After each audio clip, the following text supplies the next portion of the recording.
Welcome to the Emerging Civil War podcast. I'm Chris Mikowski, and I'm tapping in today to Richmond, Kentucky, and being joined by two folks there. George Ridings is a preservationist who's done a lot to help preserve that battlefield, and Phil Seyfrit is the site manager and the guy who keeps things running on a day-to-day basis. Fellas, how are you today? We're doing well. Great. Thank you for having us. You Yes. guys pulled out all the stops to get out the display for me today. I appreciate that. So. Yes. For folks who are listening and they're actually sitting at a table draped in a table skirt that says Battle of Richmond, Kentucky, which conveniently has the dates of the battle on there in case I forget them during the talk, which would be wonderful. They've got an array of books, a blue and gray magazine, and behind them is a really neat giant painting of a historical building from the time of the battle. Let's start there for a second. Phil, tell me a little bit about that picture because you started to tell me. The Madison County Courthouse was built late 1840s, early 1850s.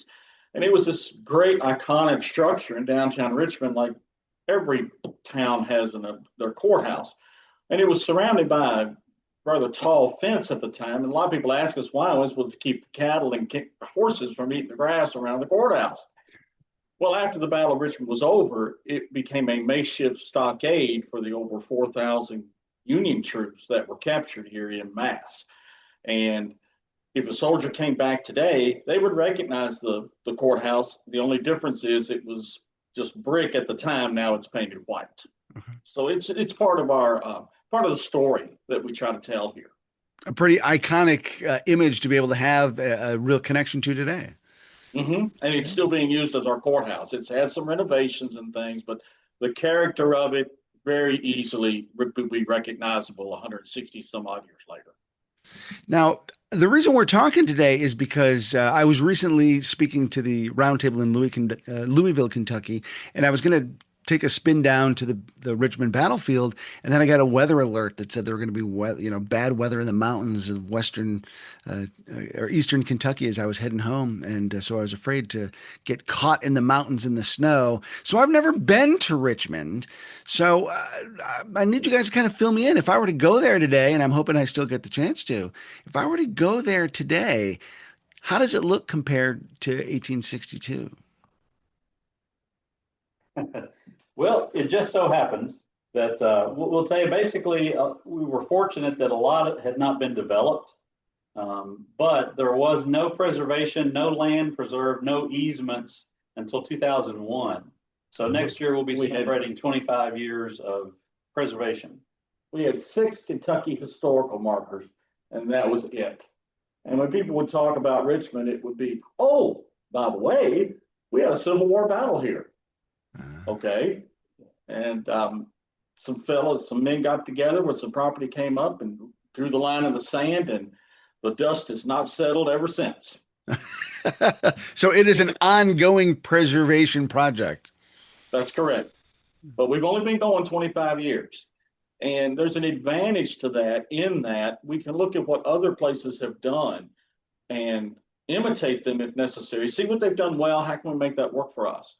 Sometimes things haven't gone well and we don't want to make that mistake. So there's an advantage to being a Johnny come lately. So George, you look like you wanted to add something there. Yeah, so there was a book written in 1937. It's called Old Cane Springs. You know, most towns have or most regions have a book or something kind of, it's a local interest and it doesn't get national attention. Old Cane Springs was written by a man who was about 8 years old, 9 years old at the time of the battle. And he writes in this book, remembering hearing the cannon rumbling, thinking it was thunder. So he has a first person account when he was a young man on the day of the battle. And in this book, it's kind of a hodgepodge of a whole lot of Madison County history. Madison County, Kentucky is the only county west of the Allegheny Mountains that had a Revolutionary War battle, the siege of Boonesboro, Kentucky, 1775, and a Civil War battle, Battle of Richmond, August 30th, 1862. So that kind of gives us a unique thing. Cassius Marcellus Clay lived here. His home's here. Daniel Boone was not the boxer. Yeah, not the boxer. Yes, and Kit Carson was born here as well. So we have lots of history. I just kind of think of us as really Western Virginia before there was a West Virginia.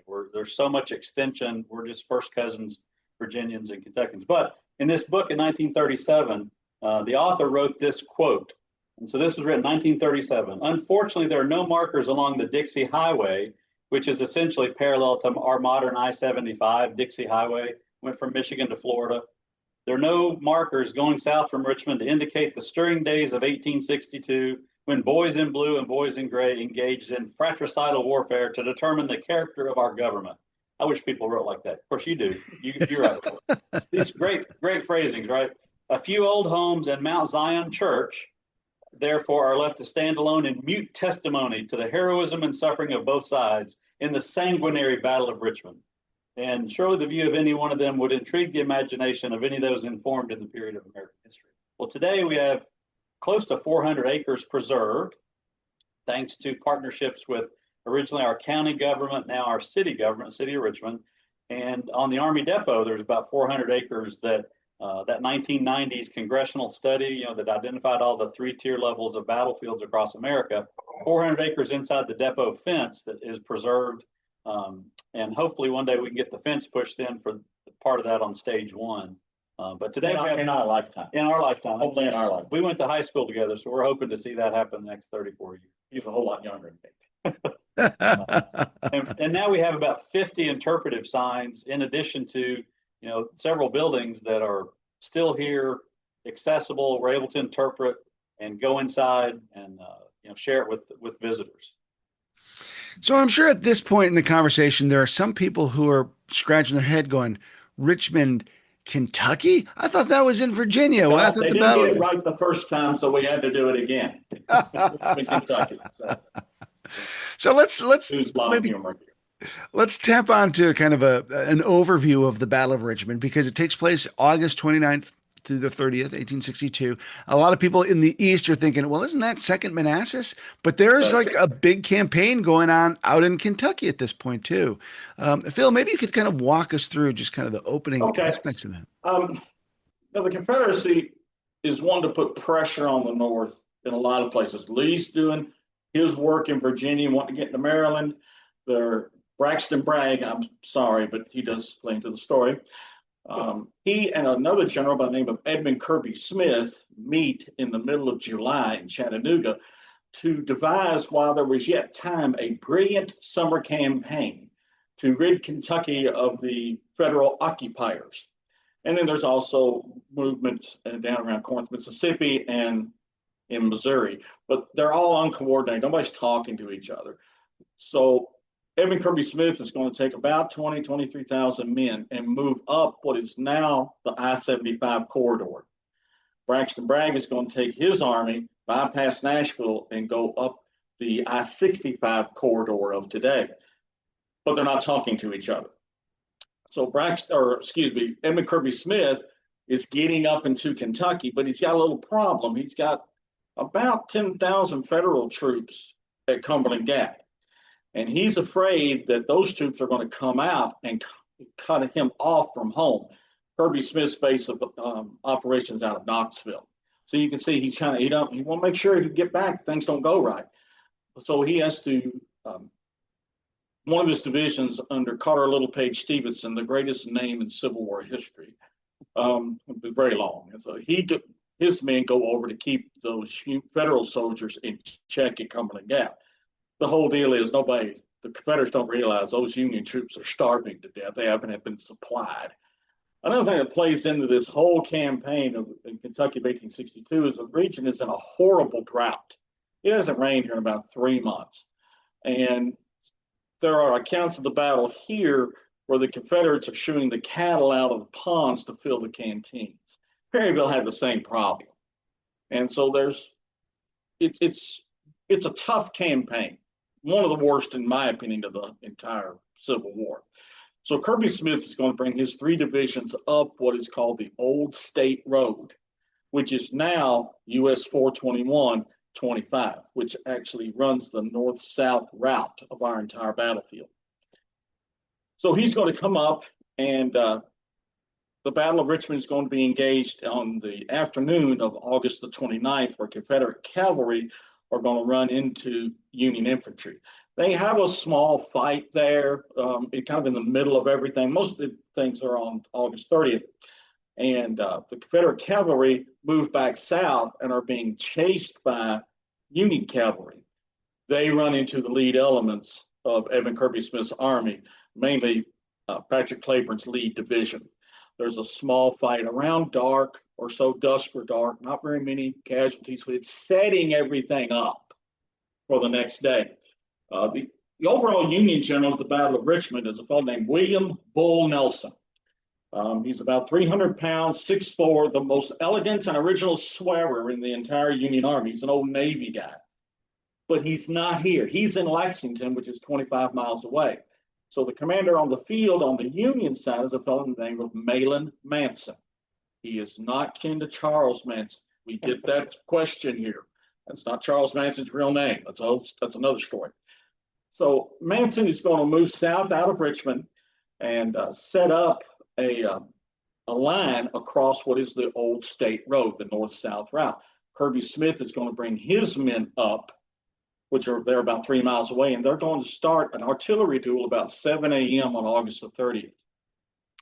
Artillery duel is going to go for about 2 hours. And now it's the infantry's turn. And one thing about the Battle of Richmond, it's a textbook Civil War battle. You only need one word to understand what's going on: flank. If you understand flank, you got it. Yeah. And so the Confederates are always trying to feel out the Union flanks. And so they're moving up on the Union left flank. Patrick Cleburne's men are going to come up, and they're engaging, tying them up a little bit. But about 9:45 in the morning, give or take a little bit, we don't know the exact time, Patrick Cleburne gets shot here, gets shot in the mouth, takes out 2 to 5 teeth, depending on the account. So he's done for the day. And Patrick Cleburne's clean shaven here. There's one image of who supposedly is Patrick Cleburne that shows with no mustache or goatee. He grows that to hide the scar that he has from that. And so while Patrick Cleburne's division is demonstrating over here on the Union left, there's another division coming up. Kirby Smith has arrived on the field. The next Confederate division is under the command of a fellow named Thomas Churchill out of Arkansas. And he's born in Louisville. His distant relatives did build Churchill Downs. We get that question here. Very, very distant. He goes to Arkansas as a young man. He is going to cut west down a small road and cut up a ravine that has a creek in it known as Mound Branch. Now, there's no maps of this, or we haven't discovered any maps of this at the time. So they had to have very good on-the-ground intelligence, local guides, things. So he has 4 regiments of Texas dismounted cavalry and some Arkansas troops. Well, while he's moving up on the Union right flank, General Manson is concerned about his left flank, so he weakens his right flank to move troops over to the left flank. He leaves about 200 men on the western end of the battlefield, while Churchill brings up 3,000 men. It's not pretty at all. And Manson could not see what was going on because of the terrain. So both ends of the Union line collapse about 11 a.m., give or take a little bit. And everything starts falling back. But in the meantime, another Union brigade under Charles Cruft, who is in Richmond 5 miles away, they've heard the firing out here. So he comes out here without orders. But the messenger reaches him while he's coming out here. And Manson and Cruft start putting in Cruft's brigade, his regiments, piecemeal. He puts the 95th Ohio in on the Union right flank. And as they get ready to go into battle, somebody else charge and somebody else retreat all at the same time. You can imagine what's going to happen. The 18th Kentucky is put in on the left flank of the Union line. And by the time they get their battle line, they're looking around, they're out there by themselves. Everybody has run off. So by 11:30, 12 o'clock, the first battle, which we call the Battle of Mount Zion Church, has occurred, and the Union have gotten very, very bloodied. There are 2 Union regiments that are not engaged yet. They fall back to a place called the Rogers House, which we are sitting in right now, that was built by Adam Rogers in 1811 or so, served as federal headquarters overnight, and it serves as a hospital here like everything else did. Just a little ways, 50, 75 yards behind the initial Union line is the Mount Zion Christian Church, which also served as a major field hospital. It is in use today. It's still a very active congregation. They're very cooperative with us. They're part of our story. They're another partner. As the Union's trying to get their proverbial act together, they fall back a half a mile. And now, you got to remember, the Confederates have already marched 5 miles that day, fought a battle, and it's getting 90 degrees by noon. So, looking south, Manson places his battered brigade on the left side of the old state road, going up and down, north and south. Cruft is going to put his men on the right side of the road. Now, for some reason, I don't know why this is. If I ever get to meet General Cruft in the future, in the afterlife, when I'm like, why don't you move this? Why don't you do this? Cruft moves his men forward. And as they move forward, they wheel. They pivot. But when they do that, they open the flank up to a bunch of Confederate soldiers again. And the 12th Indiana gets absolutely riddled in an area that now Duncannon Lane. Which is the Bucky's exit. Which is the Bucky's exit. That's right. The battle is known as the Battle for White's Farm. Only problem with it wasn't on White's Farm. But that's what the authors have called it, and that's what we call it. Everything falls back in disarray by 1:30 in the afternoon. Hotter than a match here. Very disorganized, both sides. So the Union fall back.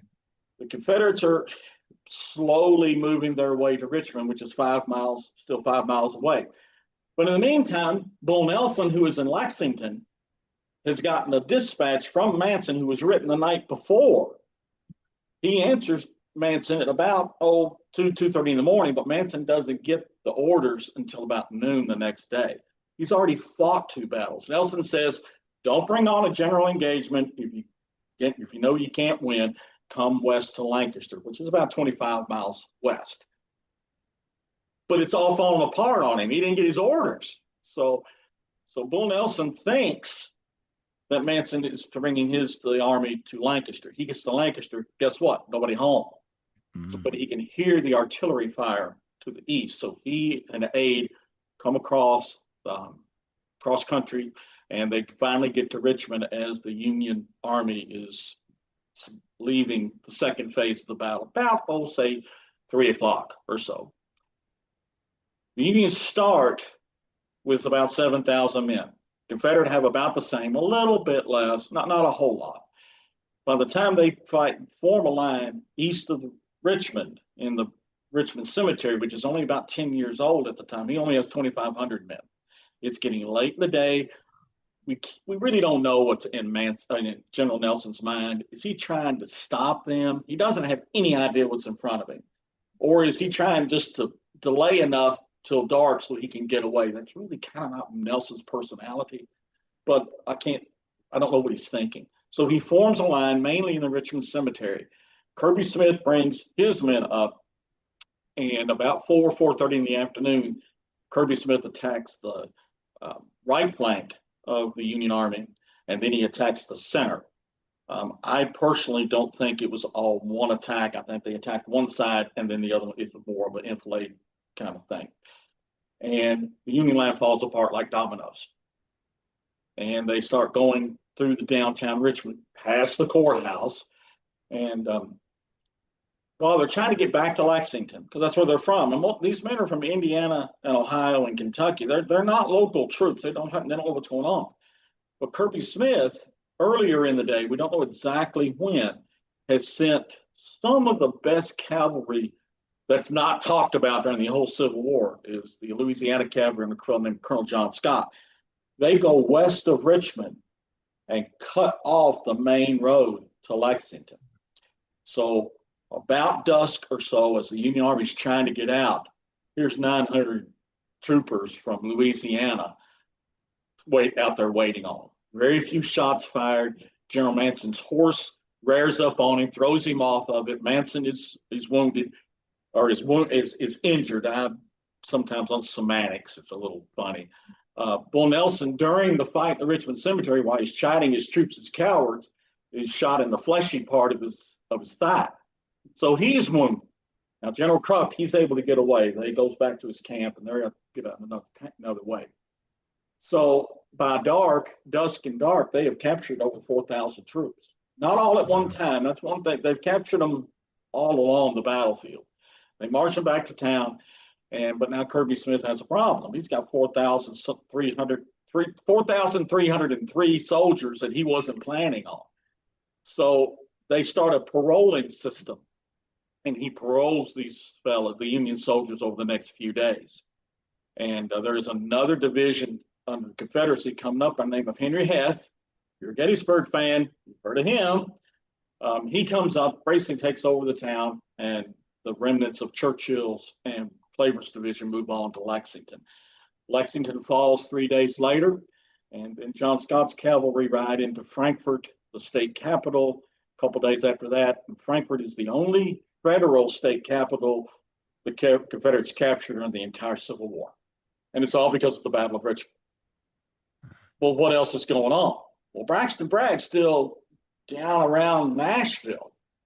So he's got a Confederate army way up here, and then Braxton Bragg's down here. That's when he starts moving up very slowly. And then he and Don Carlos Buell have basically what I call a race to Louisville. And Buell catches him. They have a battle at Mumfordville, which is on the same day that Antietam is. That's why you don't hear about that one much. But Buell gets to Louisville first. Braxton Bragg turns east. Kirby Smith's army they don't have any rations or anything, so they're out foraging all over the place, trying to get what they can. Kirby Smith and Braxton Bragg get together, but their armies don't get together. So 4 to 6 weeks after the Battle of Richmond, you have the Battle of Perryville, which they stumble upon each other trying to find water. And in 5 hours, it's a terrible fight over there. Now, if both armies had gotten together, would things been different? Who knows? That's a what if. And of course, the Braxton Bragg, in my opinion, kind of loses his mojo a little bit and decides we've had enough. We're not going to do this, and they all go back to Tennessee. The problem with this campaign is nobody's in charge. Braxton Bragg outranks Edmund Kirby Smith, but he's operating at Edmund Kirby Smith's command area. So and they're not talking to each other. And in the end of July, when they devise this plan, they talk about, everybody's all happy, happy, joy, joy. Well, by the end of the campaign, the term icy is used to describe the relationship between Edmund Kirby Smith and Braxton Bragg. So, and that's basically what happens. And Kentucky becomes a Union state. It was a border state, didn't tried to sit it out. We're neutral. We don't want to have it, but there's no way you can be neutral. Right. But the main reason the Confederacy wanted to come up here is supplies, and they have a natural border with the Ohio River. And they could take the fight if they could, which they probably really couldn't because of men and material and things, into Indiana, into Illinois, and into Ohio. But that just isn't going to happen. Yeah, I know that's something that's on Confederate minds all the way through 1863. I mean, even James Longstreet saying like, "Hey, let me take some troops out and join up with Bragg, and we'll stab up into Ohio." Right. It's a dream they hold on to for a long time. That's right. There's many of you all know Greg Biggs. He does a talk about the battles of Nashville, the siren song of the South or something. I always want to get Nashville all the time. And that's part of it. But some elements from the Confederate Army or Richmond, they do get within 10 miles of Cincinnati, scare the bejeebers out of Cincinnati. And they just don't have enough. So after the battle, martial law is declared. General Lew Wallace, of course, from Shiloh, and later the hero of Monocacy and the author of Ben-Hur, the best-selling American novel, I guess, of the 19th century. Lew Wallace was there in Cincinnati. Martial law is declared. Shelby Foote, in his trilogy, said that the Battle of Richmond was the nearest thing to a Cannae that happened in the entire Civil War. A decisive, basically, somewhere under 1,000 Union troops got away, either by hiding in the houses here or just spiriting off. A few got across the river or to Boonesboro, other parts of the area. But if I had a Louisiana cavalryman with a sword telling me to surrender at the Battle of Richmond, I give up. Yeah. It's pretty obvious what they need to do. Yeah. How does Bull Nelson survive this battle? I mean, because it's Okay, well, such a all right. devastating loss for him. There is a story. We cannot substantiate it. So I don't want people contacting you. Oh, no, no, no, no, no. He does get shot in the fleshy part of the thigh. The story is that the Union medical director, a fellow named Bernard J.D. Irwin, very forward-thinking guy, came up with the idea of MASH hospitals at Shiloh. He apparently hides Bull Nelson in a cornfield, and Irwin surrenders. I don't know if it's true or not, but it's a good story. And then Nelson makes it finally to Louisville, and he is one of Buell's subordinates. And that's another thing, a lot of things aren't talked about. We talk about battles and weapons and this and that. There's a lot of military politics going on, all behind the scenes. And basically Buell, in my opinion, is kind of on the outs with a bunch of people. Well, if you're one of Buell's guys, you're on the outs too. So Louisville is full of supplies. And so Bull Nelson is placed in command of the troops in Louisville. And they're trying to build defenses and things like that, but he doesn't have very many troops. So he's drafting people off the street. He doesn't have any officers, and it's just a mess. So one of the officers that he has is a fellow by the name of Jefferson C. Davis, not the Confederate president. And he's from Indiana. And he's regular Army. Well, Nelson is Major General of Volunteers. So you have that friction going on. And was a Navy guy. And is a Navy guy. So there's a whole lot of stuff going on. And to make a long story short, Bull Nelson and Jefferson C. Davis don't get along very well. And Jefferson C. Davis basically was not doing his job for whatever reason. He gets called in, gets dressed down pretty badly by Bull Nelson. He's relieved of command. This is at mid-September 1862. And, this really gets Jefferson Davis ticked off. So, but he goes and talks to Horatio Wright, who's in Cincinnati, who is a big major player in the Civil War that doesn't get talked about very much. Well, Wright says, go back to Louisville, go back to your command, stay out of Nelson's way, give it a little time, it'll all cool down. Davis doesn't do that. He goes to Indianapolis and just happens to talk to a fellow named Oliver Morton, another extremely important Civil War character that never gets talked about. Oliver Morton is governor of Indiana, extremely powerful. If they had telephones back then, if he called Lincoln, Lincoln would answer the phone. Yeah. It's that simple. Well, so Jefferson C. Davis goes back to Louisville, and guess who goes with him? Oliver Morton, because there's a bunch of Indiana troops in Louisville. So he's going to go check and see how they're doing. They need. Well, long story short, Bull Nelson and Jefferson C. Davis get into an argument. Now, as I said before, you got to remember, Bull Nelson is the most elegant and original swearer in the entire Union Army. Jefferson C. Davis is number 2. So you can imagine what this conversation is like. And standing behind Jefferson C. Davis during this argument over Davis's honor about I was relieved of command and you made me look bad and all, is Oliver Morton. Jefferson C. Davis is also about 5'5", 130 pounds on a good day against Bull Nelson, who's 300 pounds, 6'4", 6'5". Well, apparently Davis wads up a calling card at the Galt House Hotel, not the hotel that's there now. It's a different building and everything, and flips it in Bull Nelson's face. Well, you can imagine what happened to Bull Nelson. His anger goes through the roof. Well, he backhands Jefferson C. Davis. And there's another little conversation that was probably sanitized for newspapers. And he backhands him. Nelson backhands Davis again. And Davis storms off. Well, Nelson is seething mad at the time. He's an exploding volcano. And he turns and looks at Oliver Morton and said, I guess you came here to see me embarrassed. And Oliver Morton said, oh, wait a minute, Mike. Well, hold on a minute. I don't have anything to do. I'm a friend of his. I'm here. Well, while this is all going on, Jefferson C. Davis gets a pistol. And while Bill Nelson storms off to go up to talk to Don Color's Buell, here comes Jefferson C. Davis. And Nelson turns around in the lobby of the Galt House Hotel of the time, not today, of the time, and pulls up a 36, probably a 36 caliber Tranter pistol and says, Nelson, take care of yourself. Shoots him within 10 feet, nails him about right in here. Nelson stumbles up the steps, collapses. Of course, this gunshot goes off, and all these people are coming from all sorts of places. Well, Thomas Crittenden, Kentuckian, and everybody knows who Thomas Crittenden is if you've studied Western theater especially. He's one of the first to Nelson, and they're friends. And one of the, what I call the most underappreciated comment during the entire Civil War is Thomas Crittenden looks at Bill Nelson and says, "Oh, are you hurt?"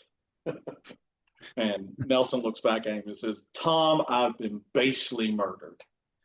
And Nelson dies within the hour. They call for a clergyman. He wants to be baptized. He dies within an hour. Nelson is originally interred in Louisville, Kentucky. And then he's taken to a place called Camp Dick Robinson, which is just west of Richmond in Gary County, Kentucky. It was a large training camp very, very, very early in the war. Violates the neutrality. That's a whole other story for another time. And then he now rests in Maysville, Kentucky, very close to where he was from, with the rest of his family. Jefferson C. Davis is arrested, and they were wanting to charge him and going to string him up, and he got out that Bull Nelson had killed Davis, and Davis had killed Bull Nelson. He was all a mess. And but Buell said he doesn't. I don't have the officers to do a court martial right now because he has Braxton Bragg's army out there. He's got Kirby Smith's army out here. I've got heavier issues going on right now. So over time, the murder of Bull Nelson just kind of fritters away. And another problem Bull Nelson has, in my opinion, and most of the things that we all talk about on things like this are opinions or interpretations. You either love Bull Nelson or you hated Bull Nelson. There wasn't any middle ground. Well, the three people that are really, really pushing for justice for Bull Nelson are conveniently all three killed at the Battle of Perryville. Mm. So there's no one to take up Nelson's cause. Sherman, writing his wife, basically said, I cannot condemn another general officer shooting another one, or I can't condone it. But in this case, I can't condemn it. So also we talked about Oliver Morton. Guess where he goes? He happens to get on a train and just 2 days after the battle or after the shooting and just, I need to go confer with Lincoln about war matters. Isn't that nice? Stanton said it shouldn't have happened. Lincoln stays silent, and it just. But it did make national news. I know you. Oh, it did make national news. But if you Google the New York Illustrated News, there's an image of Davis shooting him, and downstairs we have a pistol that was owned by Jefferson C. Davis. Unfortunately, not the one It's not the gun that was used. It's a post-war gun. But that gun does still exist. That gun does still exist, and we're not going to tell you where it is. So we think it should be part of it. But one probably the center point, we're not really necessarily real big on artifacts. They're important to a lot of people, but you've seen one Civil War bullet, you've kind of seen them all. But kind of the center point of our is we do have Bull Nelson's original commission being named a major general, signed by Lincoln and Stanton. He fights as a major general in one battle, and it's the Battle of Richmond. And we stumbled upon it, and we were able to have it, and it's part of our collection. It's right across the hall. Right across the hall from where we're looking. I'm looking at our visitor center. So come to the visitor center, you can see it. Exit 83 off I-75, the Buc-ee's exit, which at the time was the northernmost Buc-ee's in America when it was built. There's now, they've expanded further. There's a couple of other ones now. Shenandoah Valley, as you have visited, I know. I have. And we have an original parole. It's also in that same. There were 4,000 or some odd paroles, and we were lucky enough to find one. And we have it on display also. Another thing we have on display is everybody knows about Patrick Claiborne. He's our big name. but he's out of the fight early. And everyone, if you're into it and everything, you know Patrick Cleburne and William Hardee were good friends. And in fact, Patrick Cleburne was best man at Hardee's wedding. We have a form after the Battle of Richmond that has this Patrick Cleburne signature and William Hardee's signature on the same form. Oh, wow. That's kind of cool That's if neat. you like that kind of stuff. Yeah, that's wicked cool. But So, it's all about the stories of the people. Yes, the land is important, preservation is important, but it has to go hand in hand with interpretation. mhm. Um, and that's why we have 50 to 60 interpretive signs. The battlefield's 10 to 12 miles long, and there's a whole lot of things going on. Many of the things that we do here are basically taken from the Confederate perspective. We're not saying they're right, not saying they're wrong, but they're the ones with the momentum all the time. The Union are in one place, then they go out to another place, and then they come back later in the day. It gets confusing, very, very confusing. When we have descendants come here and they'll look at me and go, my great great great grandfather fought in the 47th Tennessee. Where were they? And the first thing I say to them is, I don't mean to be a smart aleck, but what time of day? Mhm. We're really to six separate battles, all fought by the same people. And where Antietam is basically three separate battles, but it's the people are all different. It's not that way here. Mhm. The 16th Indiana is over here at 8 o'clock, but they're back over there at 12:30. They were wounded. Where were they wounded? Well, I really can't tell you. Yeah. Just we get a little close. So artifact wise, another we have great relations with the great great grandchildren of General Manson. Not necessarily a real big name during the Civil War. He's very well known in the Atlanta campaign. He gets seriously wounded in one of those mini battles between Atlanta and Chattanooga. We have his sword. We also have his pistol that was given to him by the people of Crawfordsville, Indiana, his epaulets. We also have two tactics manuals.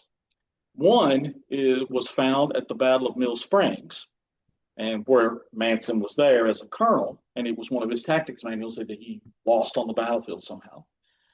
But we have another one that was one of his tactics manuals that he lost on the battlefield here at Richmond.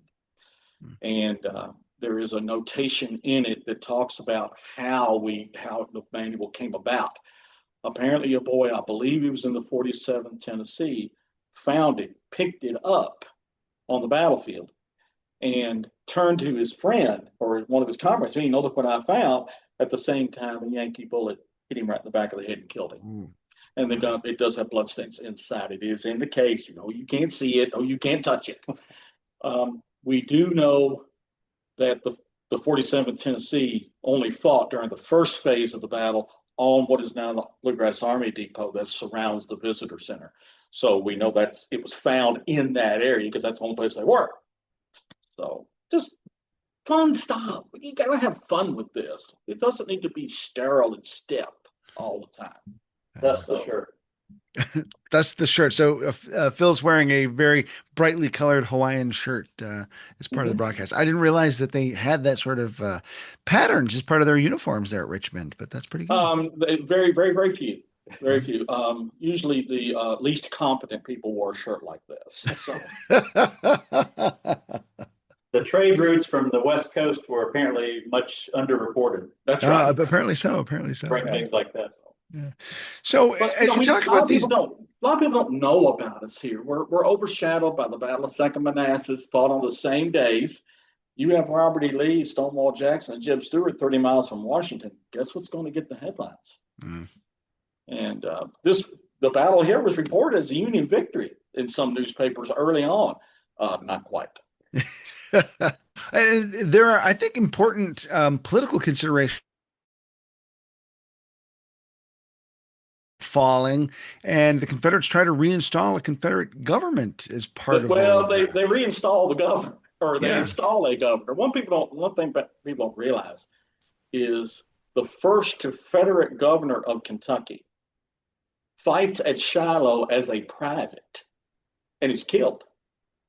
The governor of Kentucky. Now we can talk about whether it was legitimate or not. The cows come home. The rump session of Confederate Kentucky legislature, Right. in late 61. Mm-hmm. And then they were a big thing. They wanted to install a governor. They were doing anything they could to get Kentucky into the Confederate fold. And while they're installing the governor, they hear Union artillery in the distance. So the Yeah. party's over. And then 3 or 4 days later, you have the Battle of Perryville. Couldn't have scripted it. Nobody get, but they're all spread out. They don't concentrate their forces. And that's an inherent problem. And of course, Buell comes out of Louisville and kind of pulls a head fake on Bragg, and I'll talk about that. That's another podcast for another. Yeah. So, and we talked a little bit about, Richmond. What have you guys done to kind of pull yourselves out of the shadow over the course of these last 25 years as you've rebuilt this battlefield and made the case for preservation and attention and resources? So in the late 90s, there was a farm that was called the Battlefield Farm. It was a cattle farm, and it was a mile and a half, 2 miles from here. And the family wasn't going to continue it, and it was sold to a fella, and he put a golf course and 2 subdivisions. And it wraps literally around behind Mount Zion Church. So this happened 97, 98, 99, 2000. And so I was on the Chamber of Commerce board at the time, and our executive director was a history guy, but also a marketing person and a preservation person, green space in the midst of growth. The cities of Richmond and Berea had grown and had annexed property and were touching each other. And where they were touching was right in this area between the 2 cities where the battle happened and where this development had happened. So we put together a committee at the chamber to kind of say, what can we do? There was a strong historical society. Been talking with those folks, and all of a sudden, an auction sign went up on a 62-acre farm that was owned by a Herndon family who were friends of my family. And I'd actually been to derby parties there. I'd shot doves in the field there. And this 30 days from now, we're going to have an auction. And so local people, preservationists, Bob Moody, Charles Hay, came to Rob Rumpke, the Richmond Chamber of Commerce. We had a Chamber of Commerce retreat that was taken over by battlefield preservation. Should we do something to try to, what can we as a chamber do, the city of Richmond, and can we do anything to stop this? So people luckily were able to go to the auction, and old school hat, Civil War Preservation Trust. Now it's the American Battlefield Trust. You all know it that way, but this hat goes back to 2001, 2, 3. The trust came to us with $10,000 of earnest money as part of that auction in November 2001. We were able to go get it for about $650,000 in that ballpark for 62 acres, because it would have been. It was getting ready to be a subdivision. Would have been a subdivision. And on that property is the house that's called Pleasant View. That's still there today. So if you have been to any of our reenactments, or you come to any, we've had our 22nd this year. We'll have one next August, so come see us then too. Burn up with the rest of us. That's right. Our battle in August, it's always going to be 80s, 90s, or worse. The hottest event in the state of Kentucky. Not literally. So anyway, so we got that saved. And so then we started working on preservation, getting grants to get that house going. Right after that, 300 acres that was also purchased, going to be development, which contains the Churchill's Draw, the hidden ravine that came up that they used to attack the Union. That Thomas Churchill led the Texans through. That came up, and the trust came in again, helped us get $1 million from the National Park Service. So Tom Gilmore's worked on all this stuff with us since the beginning. Our local legislators, Harry Moberly and Ed Worley, and the Kentucky legislature and the governor, they got $1 million direct appropriation from the legislature. So $2 million to buy that 300 acres that is adjacent to the 62. So that's 362 acres that's been preserved. And then since then, we've added another 20 plus. We're close to 400 acres that is saved today, in addition to the interpretive signs. So the mission of the Battle of Richmond Association, we are the Friends group, just like some places are called the Friends of fill in the blank, or they're the association or whatever. But our mission is to work in partnership to preserve and interpret the Battle of Richmond, fought in 3 stages across Madison County, Kentucky. And as Phil said, it's just a very unusual battle that the same Union guys who had not been in uniform 2 weeks before. That's right. That's another thing I forgot to they're untrained. Extremely wrong. Extremely wrong. When you read General Cruft's notes about, they started drilling 2 or 3 days before the battle. So it's in the 90s. They've not drilled. Imagine they're out of shape, right? Almost everybody's from Indiana, one unit from Ohio. But he says they're coming around nicely. Well, this is 2 days before the battle. It's kind of bad to be coming around nicely, not really like in fine shape. But the Confederates marched here from Knoxville. They were veterans of Shiloh. I mean, they pretty much were all veterans and experienced, and they were tough guys. I mean, imagine, a lot of them didn't have shoes. Some notes from observers showed they were marching shoeless. So kind of like the Confederate advance into Pennsylvania is talked about. The shoeless. The thing that happened here is there's 8 Union regiments. Of course, now we got some cavalry and artillery. We're not going to get to those, but they are in big, unwieldy blocks, like every battle has, and they're not trained very well. With the Confederates, there's about the same number, but there's more regiments. They're smaller, thus they're more mobile, and they've been together so they can move faster and get around to people. Where the Union fellows, you got 800 guys who don't know how to march and trying to figure this thing out on the fly. And so that plays into it. There's terrain features. They can use the rolling hills to hide behind. And so when you come see us, you'll see the terrain is really important. Mm-hmm, mm-hmm. Yeah. As it is on most battlefields, right? Pardon? As it is on most battlefields, terrain plays such a key and often overlooked and underappreciated role. Mm-hmm. Exactly. Mm-hmm. And we're fortunate that Texas, the Historical Commission years ago, we got one of the 20 Texas monuments outside of Texas. They're honoring those Texas troops in Churchill's Draw. And we also have a Michigan historical marker, which is one of only 7 outside of the state of Michigan. And one of them is about the founding of Kiwanis in Indianapolis. The other 6 are at battlefields. And because we had Michigan light artillery at Mount Zion Church. We've got a Texas marker and a Michigan marker. So we're fortunate to have that. We had Texas artillery here. And it was the first time that Texas artillery fought east of the Mississippi River. It was here at Richmond, Kentucky. Wow. And they did pretty good. Yeah. They were, I'm not going to sit here and say they're the greatest soldiers of all time or anything, but they did well. Another thing, that's obviously because you're not from Texas, because the Texans. Well, most Texans are transplanted Kentuckians anyway. So another thing the Confederacy was able to do is the Confederate High Command was able to get their mid-level, their colonels, lieutenant colonels, and majors to understand what needed to be done. The stars all lined up. There was only one mistake made, and there was a Florida artillery unit that got orders to go to the first brick house after a crossroads, and unlimited began to fire. But when they got the orders, they were already past the first brick house. They went to the next one. Oops, where'd you dudes come from? Yeah. So, but everything else, it's textbook. Yeah.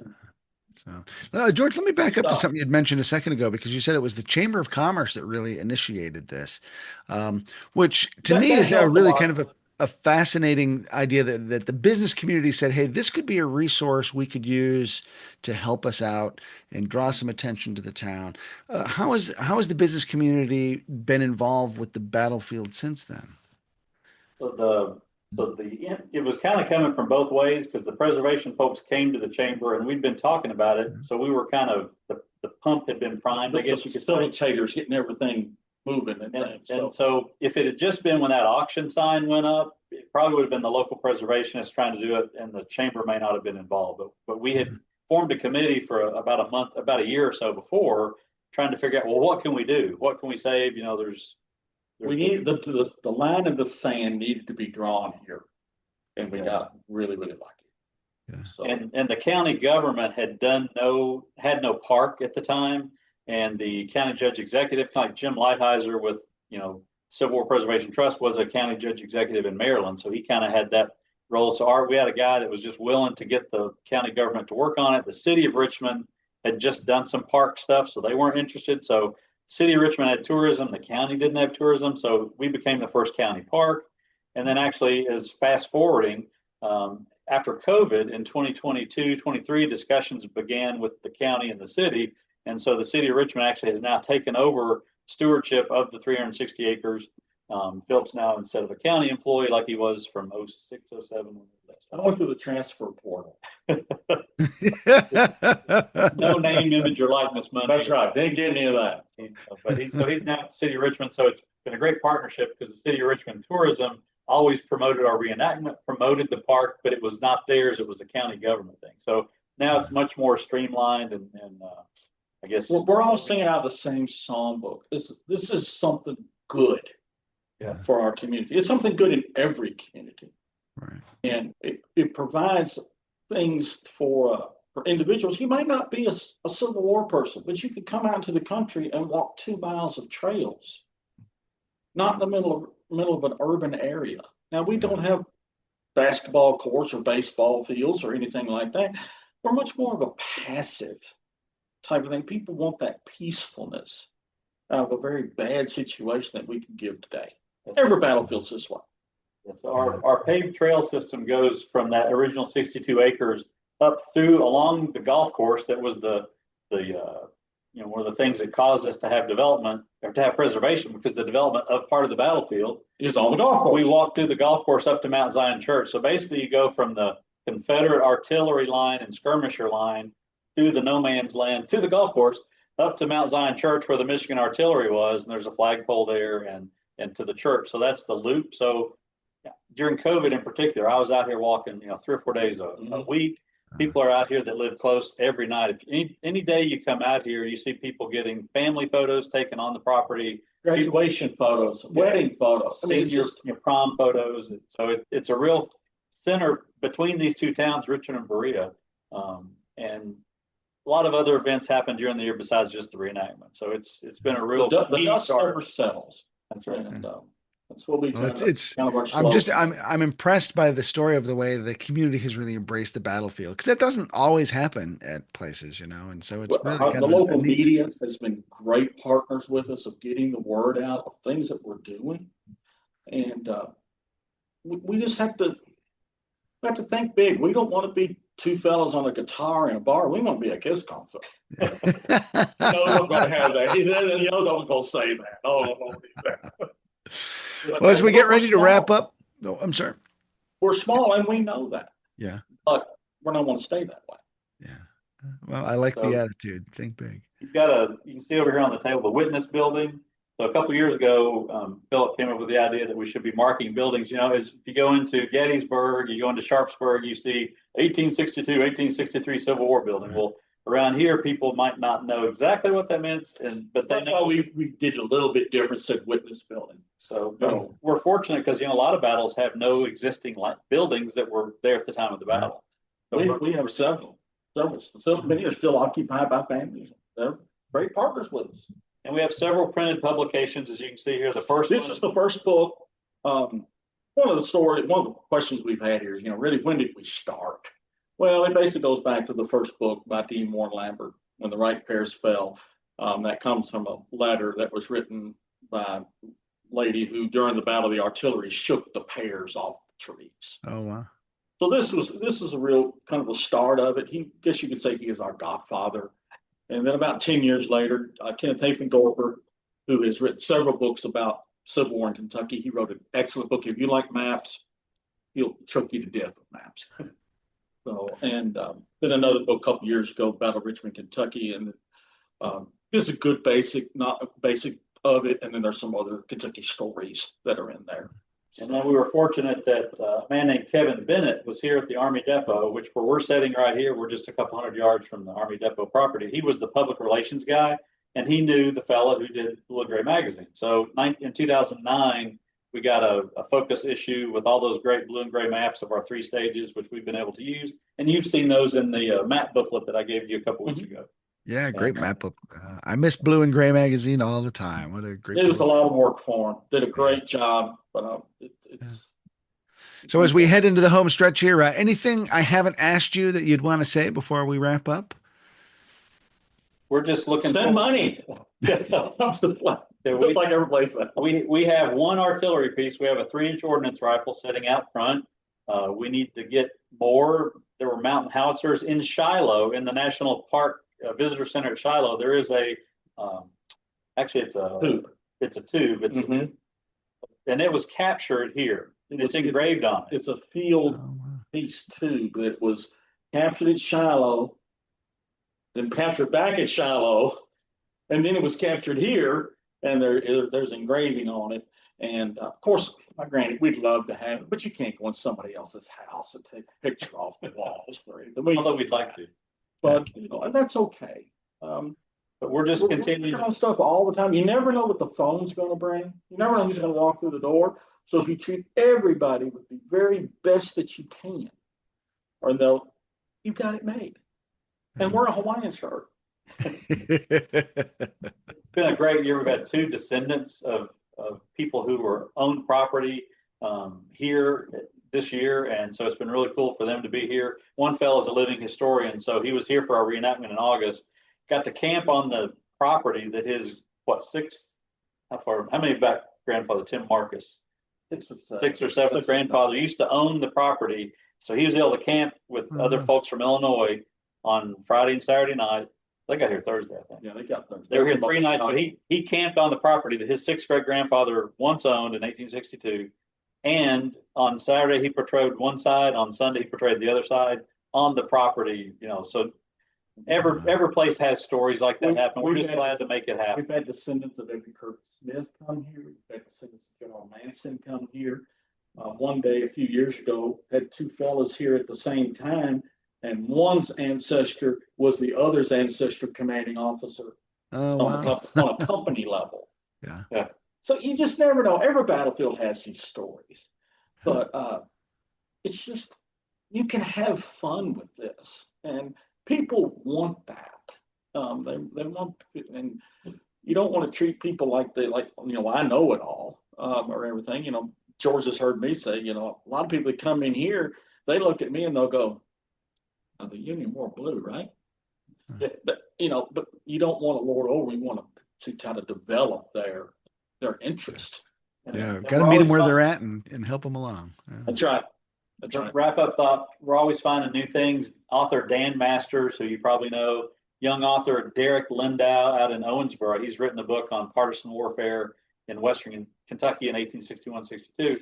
Those guys have a great, are part of a thing with Daryl Smith on Western theater in the Civil War. And Dan has found a bunch of great first person accounts from some of the Georgia, Louisiana, cavalry folks. And he's done several great blog posts that we've never seen. And we were able to use those in a recent tour. And Derek Lindau has some great stuff too. So and a lot of it's because we're young compared to every place else. Yeah. Gettysburg started preserving the battlefield July 7th, 1863. We're 135 years later. We're catching up, so we're still finding things. So it's exciting. You just never know. And for two guys from their hometown to be able to help do this. They went to high school together. We're both in the high school band. So one thing I'd love for some of your viewers and things would help us with is we talk about the 1862 Battle of Richmond. There is an 1863 Battle of Richmond, and it's in July. Everybody talks about John Hunt Morgan going across Indiana, Ohio, Buffington Canal, and everything. Well, he wasn't the only one out there doing this. The same Confederate cavalry that was here at the Battle of Richmond in 1862 came through here in July of 1863. And they fought a battle here with an Illinois unit, and I am having a worse time trying to find anything out about it. It's very, very small, but it's part of the story because they knew where they were. And, if any of them just contact us at the Battle of Richmond, we're on Facebook like crazy, or contact you can give us our contact. We just love to find out more about that fight. Not to overshadow what was done in 1862, but there's more to it. I guess well, fellas, I appreciate the chance to chat with you. My dog's in the background give me a little howling. I don't know if you guys can hear that. We wore him out, George. Dog is like, stop that screeching. So I think it's more like it's lunchtime. That too. Thanks, Chris. George, Phil, thank you both so much. Yeah, appreciate talking with you today. And it's been a pleasure to be at your place there at Stevenson Ridge with Central Virginia Battlefield Trust, with your buddy Terry Rensel and Tim Talbot, who of course was in our theater before he came to your theater. Right. So it's great to have been there for those events the last few years. That's just, I got to give them a shout out. I told them this morning that I was going to be on with you today. So hi to you guys. And thanks. Great to have you. So I'm Chris Mikowski for the Emerging Civil War podcast. We'll see you online and on the battlefield.